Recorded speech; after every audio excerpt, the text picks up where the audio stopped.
Hanap tayo ng premium, pakita natin sa inyo na gumagana. Ito, focus overlay premium. Ayan, okay, download ko. Tignan mo kung gagana yan.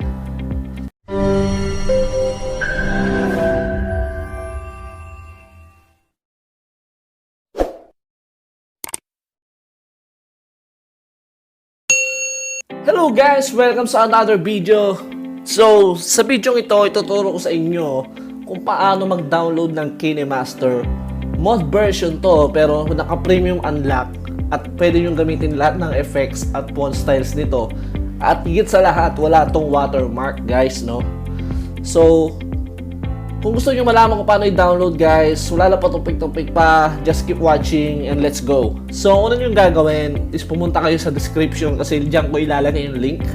Copy nyo yung link dyan sa description o kaya sa comment section o kaya pwede nyo rin namang i-type ang lethalproductions.blogspot.com. Tapos pupunta kayo dito sa ganitong website and Lethal Nation, no? Credit sa Lethal Nation, no?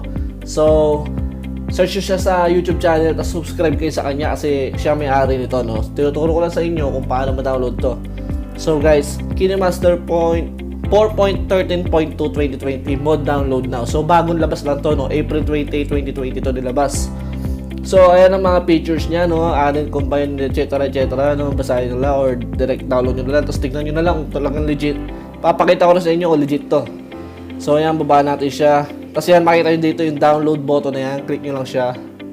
Tapos mareredirect kayo sa Mediafire. Tapos click nyo lang din yung download dito sa Mediafire. So 70 MB lang to guys. Walang pinagkaiba sa original. I don't know, basta maliit lang din siya. So yan, your download is starting. So do you want to download Kinemaster Pro again? So di ko na-download guys kasi na-download ko na yan. Pero click nyo lang yung download button at magda-download yan sa inyo. So extra chance, pakita ko na sa inyo kung legit ba yung Kinemaster na sinasabi ko sa inyo na talagang naka-premium unlock. So ayan guys, naglo-loading ang Kinemaster. Antayin lang natin siya para makita nyo legit na legit.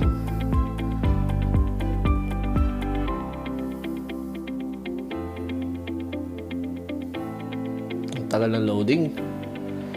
Nakabos kasi yung wifi ko guys eh. Ayan, nagre-record pa kaya medyo naglo-load talaga. So yan, tayo lang natin siya. Ayan na, kaya mo yan. O yan, Kinemaster, no? So kung yung gagawin is para malaman natin, syempre check natin itong store kung totoo ba siya. Kasi sa iba guys, syempre pagkakalinig mo yung store, di ba? May bayad siya, no? Hindi ka makaka-download ng premium dito. Pero ito, kitang-kita nyo na available yung premium nito. So yan, punta tayo dito sa effects. Yung effects, so ayan, makita nyo dito, no? Hanap tayo ng premium, pakita natin sa inyo na gumagana. Ito, focus overlay premium. Ayan, okay, download ko. Tignan mo kung gagana yan. Installing asset, install. Ibig sabihin gumagana siya, no? Okay na okay, no? Check naman natin sa transitions. Transitions premium, Windows Error 2.0.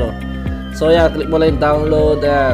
Installing assets, install. So yun guys, no? Kita natin na gumagana to at legit na legit, no? Download nyo na siya and credit sa Lethal Nation sa paglabas nito. Kinemaster modified na Kinemaster na available at ng premium effects and anything sa mga Kinemaster. Yun lang guys, maraming salamat sa panonood. Don't forget to subscribe kung di ka pa nakasubscribe para hindi ka makamiss ng mga bago update sa channel ko. So yun, maraming salamat guys.